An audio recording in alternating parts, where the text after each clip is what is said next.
إلا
بالله عليه توكلت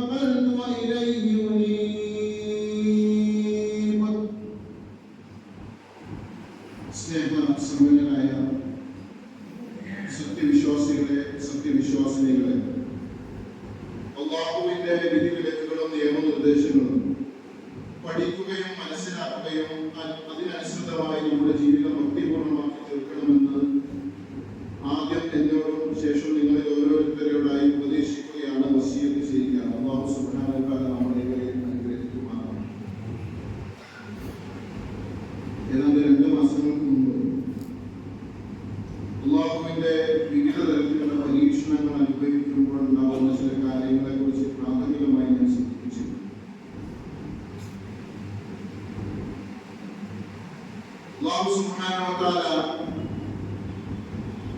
ലോകത്തുള്ള മറ്റു ജീവജാലങ്ങളിൽ നിന്നൊക്കെ വ്യത്യസ്തമായി മനുഷ്യന് നൽകപ്പെട്ട ഒരു സവിശേഷമായ അനുഗ്രഹമാണ് ബുദ്ധി. ലോകത്തെ മറ്റൊരു ജീവജാലത്തിനും ഇല്ലാത്ത രൂപത്തില് നാളെയുള്ള കരുതൽ, നാളെ എന്തൊക്കെ സംഭവിക്കാനിരിക്കും എന്നുള്ള ബോധം, അത് എന്താവട്ടെ, പക്ഷെ അതിനെ കുറിച്ചുള്ള ബോധം മനുഷ്യർക്കുണ്ട്. അല്ലെ, നാളെ നമുക്ക് എന്തെങ്കിലുമൊക്കെ പരിപാടികൾ നമ്മുടെ മനസ്സിലുണ്ടാവും, പല കല്യാണങ്ങളോ മറ്റു കാര്യങ്ങളൊക്കെ. മറ്റു ജീവജാലങ്ങൾക്കൊന്നും ഇങ്ങനെ മുൻകൂട്ടി നിശ്ചയിച്ച പരിപാടികൾ ഉണ്ടാകാറില്ല മനുഷ്യനല്ലാതെ. അത് അല്ലാഹു സുബ്ഹാനഹു വ തആല നമുക്ക് സവിശേഷമായി നൽകപ്പെട്ട അനുഗ്രഹം. ബുദ്ധിയുടെ വെളിച്ചത്തിലാണ് നമുക്കത് ആ കാര്യങ്ങളൊക്കെ രൂപകൽപ്പന ചെയ്യാൻ പറ്റുന്നത്. ഇവിടെ മനുഷ്യ സമൂഹം ദൈനംദിന അടിസ്ഥാനത്തിൽ വഴിതെറ്റിപ്പോയിക്കൊണ്ടിരിക്കുന്ന ഒരു കാലഘട്ടത്തിലൂടെയാണ് നാം ജീവിച്ചുകൊണ്ടിരിക്കുന്നത്. പലതരത്തിലുള്ള പ്രയാസങ്ങളും പ്രതിബന്ധങ്ങളും നമുക്കിടയിൽ കടന്നുകൂടിക്കൊണ്ടിരിക്കുകയാണ്. ഈ ഒരാഴ്ച കാലഘട്ടത്തിലെ പത്രമാധ്യമങ്ങൾ എടുത്തു കഴിഞ്ഞാൽ ഒന്ന് ആലോചിച്ചു. കഴിഞ്ഞ ശനിയാഴ്ച കണ്ട ഭീതിജനകമായ വാർത്തയാണ് മകൻ അമ്മയെ കൊന്നു. കോഴിക്കോട് ജില്ലയിലെ ഒരു പ്രദേശത്ത് സ്വന്തം മകൻ സ്വന്തം ഉമ്മയെ കൊലപ്പെടുത്തുകയാണ്. ഇതിലെന്താണ് പറയുന്നത്?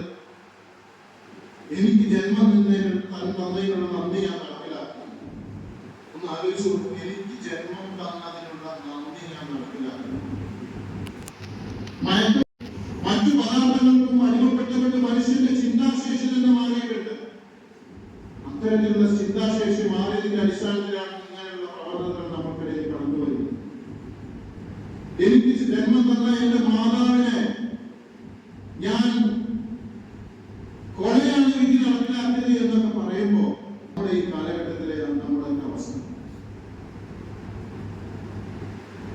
വീട്ടിലുള്ള പ്രായമായ ആളുകൾ നമ്മളോടൊക്കെ പറയാറുണ്ട്, പല സമയങ്ങളിൽ ഉപദേശിക്കാറുണ്ട്. എന്താണത്? 2000-2005 കാലഘട്ടം വരെ പത്രമാധ്യമങ്ങൾ എടുത്തു കഴിഞ്ഞാൽ, അല്ലെങ്കിൽ അതൊക്കെ പത്രം എടുത്തു കഴിഞ്ഞാൽ ആത്മഹത്യാ നിരക്കുകൾ മുസ്ലിം സമുദായത്തിൽ വളരെ കുറവായിരുന്നു. അതുപോലെ തന്നെ കുറ്റകൃത്യങ്ങൾ മുസ്ലിം സമുദായത്തിൽ വളരെ കുറവായിരുന്നു. പക്ഷേ നീണ്ട 10-20 വർഷം എന്താണ് ഈ സമൂഹത്തിൽ സംഭവിച്ചത്? 2000-2005 കാലഘട്ടം വരെ ആ കാലഘട്ടത്തിലുള്ള പത്രമാധ്യമങ്ങളെ പരിശോധിച്ച് നോക്കുമ്പോൾ മുസ്ലിം സമുദായത്തിന്റെ കുറ്റകൃത്യം തുലം കുറവായിരുന്നു. പക്ഷേ കാലം പുരോഗമിച്ചുകൊണ്ടിരിക്കുന്ന ഈ ഒരു കാലഘട്ടത്തില് എന്താണ് നമ്മുടെ കുറ്റകൃത്യങ്ങൾ ഇങ്ങനെ കൂടി വരാനുള്ള കാരണം?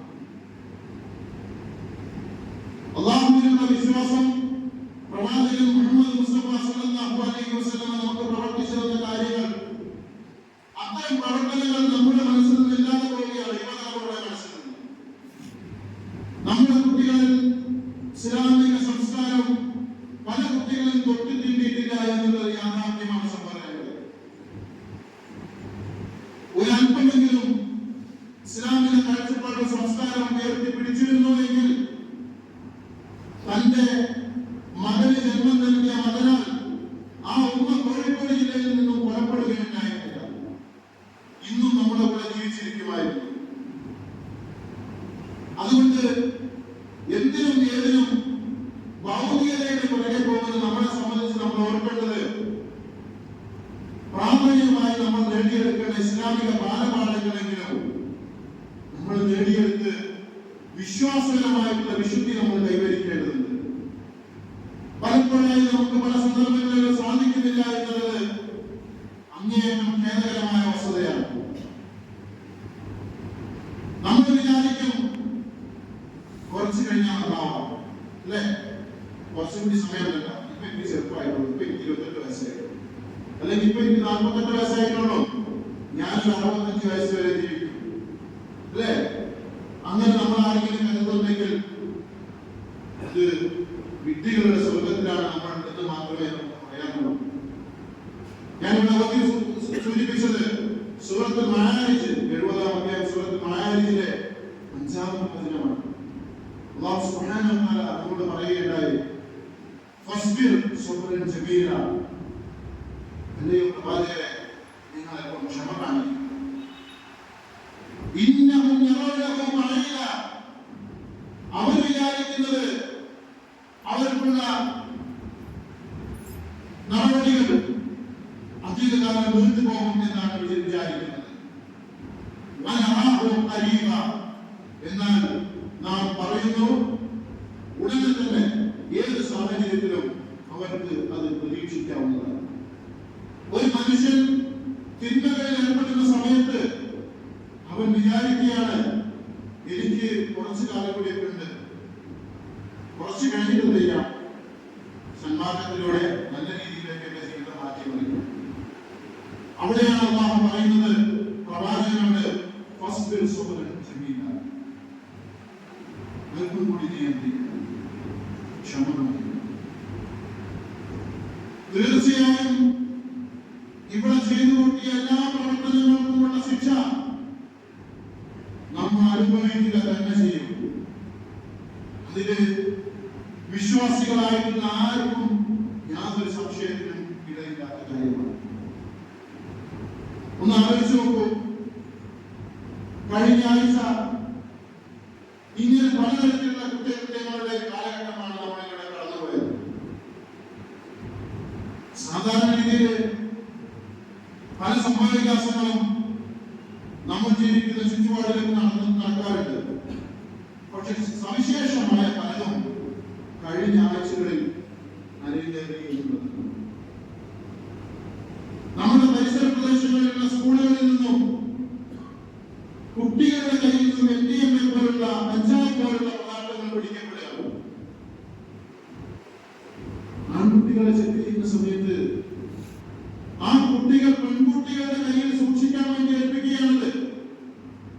എന്ത് ധൈര്യത്തിലാണ് ഞങ്ങളുടെ സഹോദരങ്ങളെ ഈ കുട്ടികൾ ഇങ്ങനെ ഏറ്റെടുത്തത്?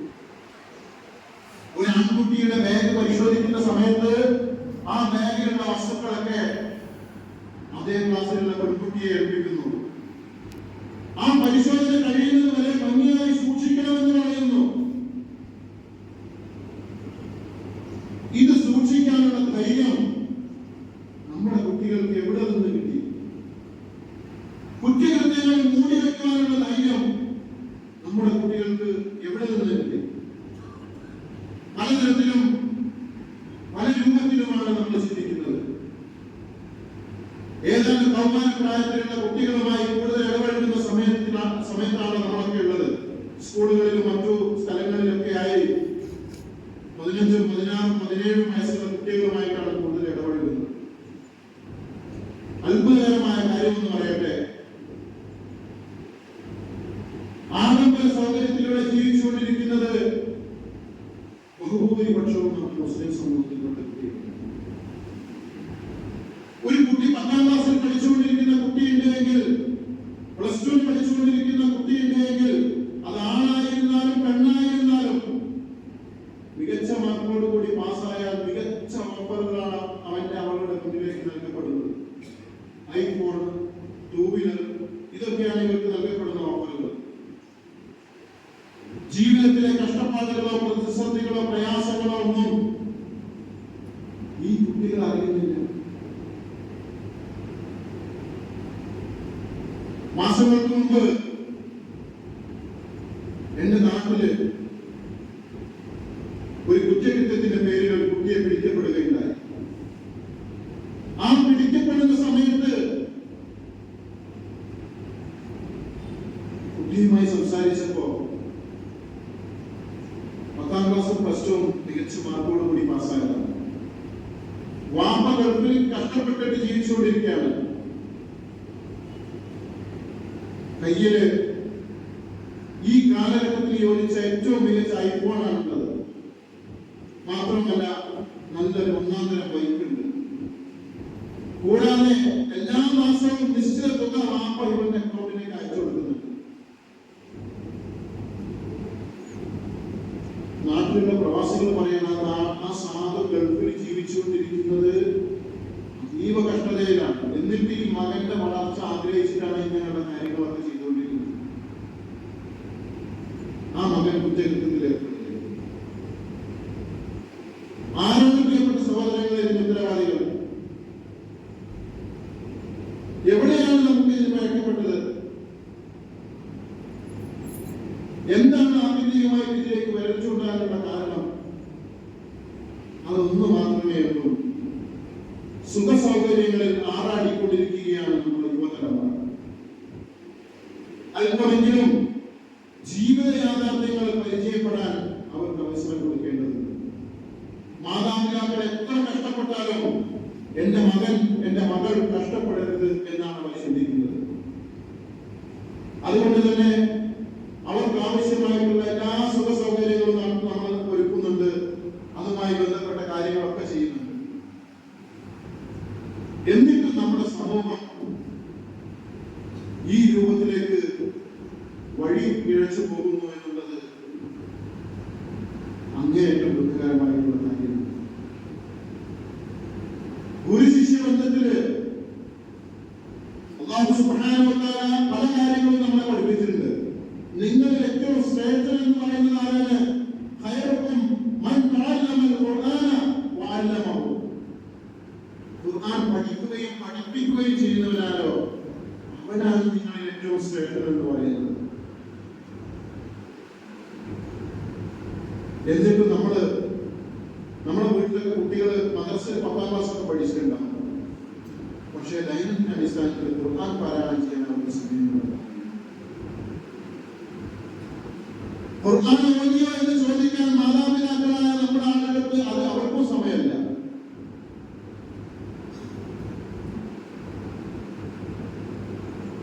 മാതാപിതാക്കളുടെ പലതരത്തിലുള്ള ധാരണകളിൽ ഒന്നാണ് കുട്ടികളെ സ്കൂളിലേക്ക് മദ്രസയിലേക്ക് വിട്ടു കഴിഞ്ഞാൽ ആ കുട്ടി പഠിക്കേണ്ട ധാർമ്മികത അടക്കം പഠിക്കുന്നത്.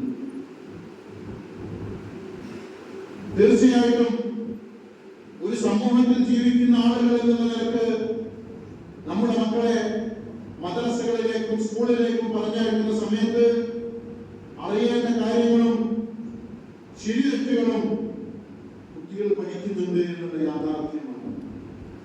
പക്ഷേ ജീവിതത്തിന്റെ ചില യാഥാർത്ഥ്യങ്ങളുടെ ബാലപാഠങ്ങൾ അവരാർജിച്ചെടുക്കുന്നത് സ്വന്തം കുടുംബത്തിൽ നിന്നാണ് എന്നുള്ള യാഥാർത്ഥ്യം നാം മനസ്സിലാക്കേണ്ടത്. 1-2 ദിവസങ്ങൾക്ക് മുമ്പ് ഇവിടുന്ന് 10-15 കിലോമീറ്റർ അപ്പോൾ നമ്മുടെ പാലക്കാട് ജില്ലയിലെ ബോർഡർ പ്രദേശത്തുള്ള ഒരു സ്കൂളിൽ വെച്ച് ഒരു വിദ്യാർത്ഥി അധ്യാപകനായി അയക്കുകയാണ്.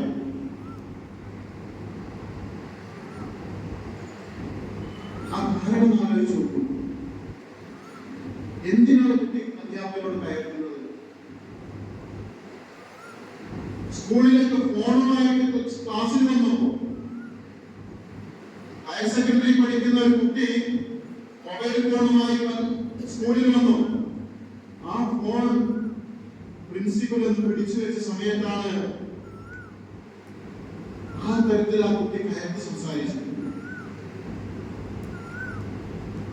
ആ കുട്ടിക്ക് അങ്ങനെ സെൽഫോൺ കൈവന്നു. ആരാണ് ആ കുട്ടിക്ക് മൊബൈൽ ഫോൺ ഈ പ്രായത്തിൽ വാങ്ങിച്ചു കൊടുത്തത്? ഓരോ കുറ്റകൃത്യങ്ങളും കണ്ടെത്തുന്ന സമയത്ത്, ഓരോ പ്രതിസന്ധികളും കണ്ടെത്തുന്ന സമയത്ത് അതിന്റെ മൂലകാരണങ്ങൾ കണ്ടെത്താൻ നമ്മൾ മറന്നു പോകുന്നു എന്നുള്ളതാണ് ഈ പ്രശ്നങ്ങൾ കൂടുതൽ സങ്കീർണമായി പോകുന്നത്. കുട്ടികള് വലുതായി വരുന്ന സമയത്ത് എല്ലാ ആഡംബര സൗകര്യങ്ങളും ഓഫർ ചെയ്യുന്ന മാതാപിതാക്കളെ ശ്രദ്ധിക്കണം. ഈ കുട്ടി ഇത് ഉപയോഗിച്ച് എന്തൊക്കെ ചെയ്യുന്നു, എന്തൊക്കെ പ്രവർത്തനങ്ങളിലാണ് ഏർപ്പെടുന്നത്, ആരൊക്കെയായിട്ടാണ് സമ്പർക്കത്തിൽ ഏർപ്പെടുന്നത്, എന്താണ് അവൻ ചെയ്തു കൂട്ടുന്നത് എന്നുള്ള കാര്യങ്ങളെ കുറിച്ച് കൃത്യമായിട്ടുള്ള ഒരു ബോധം മാതാപിതാക്കൾക്ക് ഉണ്ടാകേണ്ടതുണ്ട്.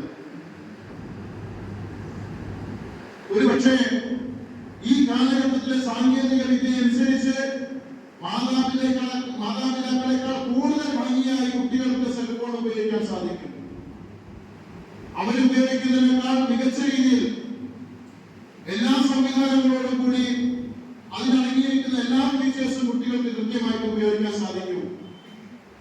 എന്നിരുന്നാലും നമ്മുടെ കണ്ണ് അതിലെപ്പോഴും വേണ്ടതല്ല, എപ്പോഴും ആവശ്യമായിട്ട് വരുന്നില്ലേ? അത് പലപ്പോഴും നമ്മൾ മറന്നു പോകുന്നു എന്നുള്ളതാണ് ഈ പ്രതിസന്ധിക്കെല്ലാം വിലയിരുത്തുന്നത്. بعث في الأميين رسولا منهم يتلو عليهم آياته ويزكيهم ويعلمهم الكتاب والحكمة وإن كانوا من قبل لفي ضلال مبين. ഓരോ സമൂഹവും കൈവച്ചു പോയിക്കൊണ്ടിരിക്കുന്ന കാലഘട്ടത്തില് അവർ ഒരുപക്ഷെ അക്ഷരജ്ഞാനമില്ലാത്തവരായിരിക്കാം. ആ ആളുകൾക്കിടയിലും അവരെ സംസ്കരിക്കാൻ അതാത് സമയങ്ങളിൽ നാം ദൂതന്മാരെ അയച്ചിരുന്നു. ഒരു കാലഘട്ടത്തില് ഓരോ സമൂഹത്തിലും പിഴച്ചുപോയ ആളുകൾ ഉണ്ടായിരിക്കാം. അവരിൽ പലരും അക്ഷരാഭ്യാസമില്ലാത്തവരായിരിക്കാം. എന്നിരുന്നാലും അവരിലേക്ക് പോലും നാം ദൂതരെ അയച്ചിരുന്നു എന്നാണ് അല്ലാഹു സുബ്ഹാനഹു വ തആല സൂറത്തുൽ ജുമുഅയിലെ 2-ാമത്തെ ആയത്തിലൂടെ നമ്മളോട് പറയുന്നത്. وإن كانوا من قبل لفي ضلال مبين وآخرين منهم لما يلحق بهم وهو العزيز الحكيم. അവരിൽ കുറെ പേരെന്തെയും സന്മാർഗത്തിലേക്ക് കടന്നു വരും, കുറച്ചു പേര് അങ്ങനെ തന്നെ തുടരും. അങ്ങനെ തന്നെ തുടരുന്ന ആളുകളിലേക്ക് വീണ്ടും ആത്മസംസ്കാരം നടത്തുന്നതിന് വേണ്ടി അതേ ദൂതനെ തന്നെ നാം നിയോഗിച്ചിരുന്നു എന്നാണ് അല്ലാഹു സുബ്ഹാനഹു വ തആല നമ്മളോട് പറയുന്നത്. അല്ലേ? അവസാന പ്രവാചകൻ മുഹമ്മദ് മുസ്തഫ സല്ലല്ലാഹു അലൈഹി വസല്ലമയുടെ വരവോടുകൂടി പ്രവാചകന്മാരുടെ കടന്നുവരവ് നിന്നു. അല്ലേ? ഇന്നത്തെ കണ്ടീഷൻ ആലോചിച്ച് നോക്കൂ.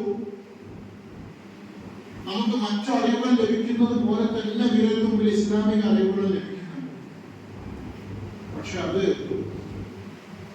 ഉപയോഗപ്പെടുത്താൻ നമ്മൾ ആരും തയ്യാറല്ല എന്നുള്ളതാണ് അങ്ങേയറ്റം സുഖകരമായിട്ട്. അതുകൊണ്ട് എല്ലാ തരത്തിലുള്ള ഇസ്ലാമിക ബാലപാഠങ്ങൾ അതേ രൂപത്തിൽ ഉൾക്കൊള്ളുന്ന രൂപത്തില് ആ രൂപത്തിൽ പരിവർത്തനപ്പെടുത്തുന്ന ആളുകളുടെ കൂട്ടത്തിൽ അല്ലാഹു സുബ്ഹാനഹു വ തആല നമ്മളെയും നമ്മുടെ മക്കളെയും നമ്മുടെ അനിയന്മാരെയും എല്ലാം ഉൾപ്പെടുത്തി അനുഗ്രഹിക്കുമാറാവട്ടെ.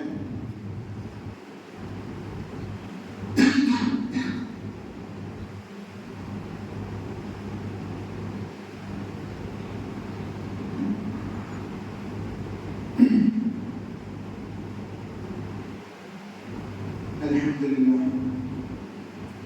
حمدا كثيرا طيبا مباركا كما يحب ربنا ويرضى. الصلاة والسلام على رسول الكريم وعلى آله وصحبه أجمعين. സ്നേഹം നിറഞ്ഞ സത്യവിശ്വാസികളെ,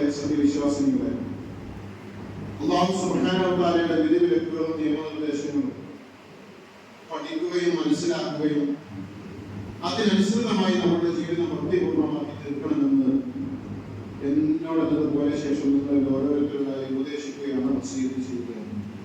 അല്ലാഹു സുബ്ഹാനഹു വ തആല നമ്മളെ അനുഗ്രഹിക്കുമാറാവട്ടെ. പറഞ്ഞു വന്നത് നമ്മുടെ ഇത്തരത്തിലുള്ള പ്രവണതകൾക്ക് വലിയൊരു കുറവ് വരുത്തണമെങ്കിൽ അതിന്റെ അടിസ്ഥാനപരമായിട്ടുള്ള സംസ്കാരം നമ്മുടെ വീട്ടിൽ നിന്ന് തന്നെ. ഞാൻ നേരത്തെ സൂചിപ്പിച്ചതുപോലെ കൂടുതൽ കൗമാരക്കാരുമായി ബന്ധപ്പെടുന്ന കൂട്ടത്തില് നമ്മളെ കൗമിൽപ്പെട്ട കുട്ടികൾക്ക് ചിലർക്കെങ്കിലും ചില സ്വഭാവ വൈകൃതങ്ങൾ വന്നിട്ടുണ്ട് എന്നുള്ളത് യാഥാർത്ഥ്യമാണ്.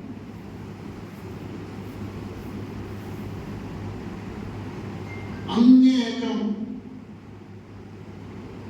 വസ്തുതാവിരുദ്ധമായ കാര്യങ്ങൾ പറയുന്നതിലും മറ്റു ചില കുറ്റകൃത്യങ്ങളിലും വ്യാപൃതരാണ്. അവിടെ വരുന്ന മറ്റൊരു പ്രശ്നം, ഈ വിഷയങ്ങളൊക്കെ രക്ഷകർത്താക്കളുടെ മുമ്പിൽ കൂടുതൽ ചൂണ്ടിക്കാണിക്കുന്ന സമയങ്ങളിൽ പലപ്പോഴായി സ്കൂളുകളിലും മദ്രസകളിലൊക്കെ അധ്യാപകർ അനുഭവിക്കുന്ന ഒരു പ്രശ്നമാണ്. രക്ഷിതാക്കൾ പറയും, എന്റെ കുട്ടിയാണ് ചെയ്യുന്നത്, എന്റെ കുട്ടി അങ്ങനെ ആവർത്തിക്കുന്ന കുട്ടിയല്ല. വീട്ടിൽ കൃത്യമായിട്ട് കാര്യങ്ങൾ ചെയ്യുകയും റൂമിൽ കിടന്നുറങ്ങുകയും ഇനി വായിക്കാനാണെങ്കിൽ റൂമിൽ ഇരുന്ന് വായിക്കുകയൊക്കെ ചെയ്യുന്ന കുട്ടിയാണ് എന്റെ കുട്ടി. അത്തരത്തിലുള്ള ഒരു കുട്ടിയല്ല കേട്ടോ. അവനങ്ങനെ ഒരു പശ്ചാത്തലം കേട്ടോ. ആ രൂപത്തിൽ നിങ്ങൾ എന്ത് ചെയ്യണ്ട, അവനെ കാണേണ്ടതില്ല. അവന് നല്ല രീതിയിൽ നല്ല സ്വഭാവശുദ്ധിയോടുകൂടി വളരുന്ന കുട്ടിയാണ്. ഈ കുട്ടി വീട്ടിലെത്തിക്കഴിഞ്ഞാല് സ്വന്തം ബെഡ്റൂമില് രാവും പകലുമില്ലാതെ കിടക്കുന്ന പരിപാടിയാണ്. വീട്ടിലെ മറ്റു ആളുകളുമായിട്ടൊന്നും സമ്പർക്കമില്ല. വീട്ടുകാർ വിചാരിക്കുന്ന ഒന്നെങ്കിലോ പഠിക്കുക ഒന്നെങ്കിൽ കിടന്നുറങ്ങാനാണ് വിചാരിക്കുന്നത്. അതിന്റെ ഇടയിലുള്ള പ്രവർത്തനങ്ങൾ എന്ത് എന്നുള്ളതിനെ കുറിച്ച് ആരും ചിന്തിക്കുന്നില്ല എന്നുള്ളതാണ് യാഥാർത്ഥ്യം. ഈ അടുത്ത കാലത്ത് മഞ്ചേരി അടുത്ത പ്രദേശത്തുള്ള ഒരു മനഃശാസ്ത്രജ്ഞനുമായി കുറച്ചു നേരം സംസാരിച്ച സമയത്ത് ഞെട്ടിക്കുന്ന പല കാര്യങ്ങളുമാണ് അറിയാൻ സാധിച്ചത്. നമ്മുടെ വീടിലെ അകത്തളങ്ങളിലൊക്കെ ഇത്തരം പ്രവർത്തനങ്ങൾ നടക്കുന്നുണ്ടോ എന്ന് പോലും നമ്മൾ ആശ്ചര്യപ്പെട്ടു പോവുകയാണ്. അവിടേക്കാണ് നമ്മുടെ ഈ സമൂഹം എത്തിക്കൊണ്ടിരിക്കുന്നത് എന്നുള്ള യാഥാർത്ഥ്യം നാം മനസ്സിലാക്കേണ്ടതുണ്ട്. അതുകൊണ്ട് എല്ലാ തരത്തിലുള്ള സുഖ സൗകര്യങ്ങളും നൽകപ്പെട്ടിട്ടും അല്ലാഹുവിന് ശുക്ർ ചെയ്യാൻ നമ്മളെ മക്കളെ അതിന് പ്രാപ്തരാക്കേണ്ടതുണ്ട്. അതല്ലാതെ അവരെ ഏത് കാര്യങ്ങൾക്ക് സപ്പോർട്ട് ചെയ്ത് അതല്ലെങ്കിൽ അവരാവശ്യപ്പെടുന്ന സംഗതികളൊക്കെ നേടിക്കൊടുത്ത് അവരോടൊപ്പം നിൽക്കുന്നതല്ല നമ്മുടെ സുരക്ഷിതത്തിന് നല്ലത് എന്ന് മാത്രമാണ് ഓർമ്മപ്പെടുത്തുവാനുള്ളത്. അല്ലാഹു സുബ്ഹാനഹു വ തആല ഹുവല്ലദീ അൻശഅകും വജഅല ലക്കും അസ്-സമാഅ വൽ-അബ്സാറ വൽ-അഫ്ഇദ ഖലീലൻ മാ തശ്കുറൂൻ. നിങ്ങൾക്ക് രണ്ട് കണ്ണുകളും കാതുകളും ഒക്കെ നൽകപ്പെട്ടിട്ടും എല്ലാവിധ സുഖ സൗകര്യങ്ങളും നൽകപ്പെട്ടിട്ടും നിങ്ങൾ അല്ലാഹുവിന് കുറച്ച് മാത്രമേ നന്ദി ചെയ്യുന്നുള്ളൂ.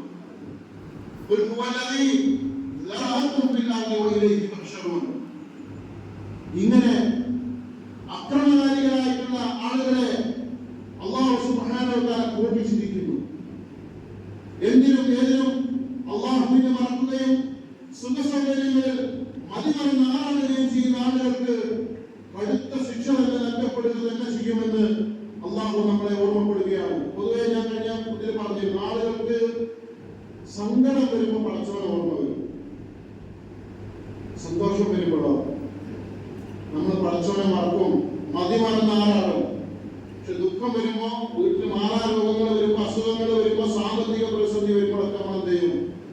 അല്ലാഹുവിനെ ഓർക്കും, 5 വക്ത് നമസ്കാരം വരും, മറ്റു കാര്യങ്ങളൊക്കെ ഉണ്ടാവും.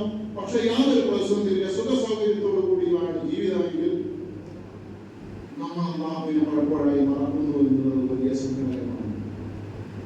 അങ്ങനെയുള്ള ആളുകളിൽ നിന്നും അല്ലാഹു സുബ്ഹാനഹു വ തആല നമ്മളെ അകറ്റി നിർത്തുമാറാവട്ടെ. അല്ലാഹുവേ, രോഗങ്ങൾ കൊണ്ട് കഷ്ടത അനുഭവിക്കുന്ന ഒരുപാട് ആളുകൾ ഞങ്ങൾക്കിടയിൽ ജീവിച്ചുകൊണ്ടിരിക്കുന്നുണ്ട്. അവരുടെ സകല പ്രയാസങ്ങളും നീ മാറ്റിക്കൊടുക്കണമേ നാഥാ. അല്ലാഹുവേ, കടുത്ത രോഗം, കടുത്ത കടബാധ്യത മൂലം പ്രയാസം അനുഭവിക്കുന്ന ആളുകൾ ഞങ്ങൾക്കിടയിലുണ്ട്. രോഗം മൂലം സാമ്പത്തികമായ പരാധീനതകൾ അനുഭവിക്കുന്ന ആളുകൾ ഞങ്ങൾക്കിടയിലുണ്ട്. അവരുടെ എല്ലാം സകല പ്രയാസങ്ങളും പ്രതിസന്ധികളും നീ മാറ്റി നൽകണമേ നാഥാ.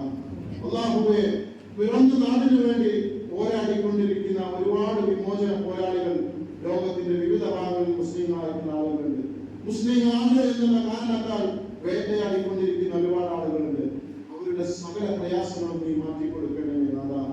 അല്ലാഹുവേ, വരും കാലങ്ങളിൽ പരീക്ഷാ കാലഘട്ടമാണ് നമുക്കിടയിൽ നമ്മുടെ കുട്ടികൾക്കൊക്കെ വരാനിരിക്കുന്നത്.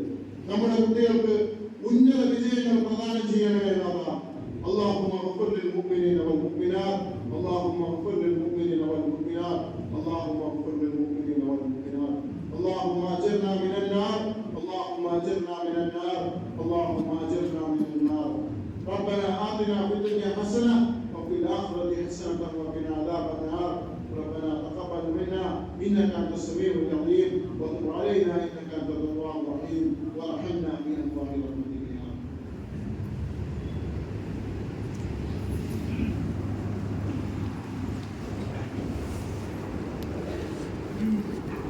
الله أكبر الله أكبر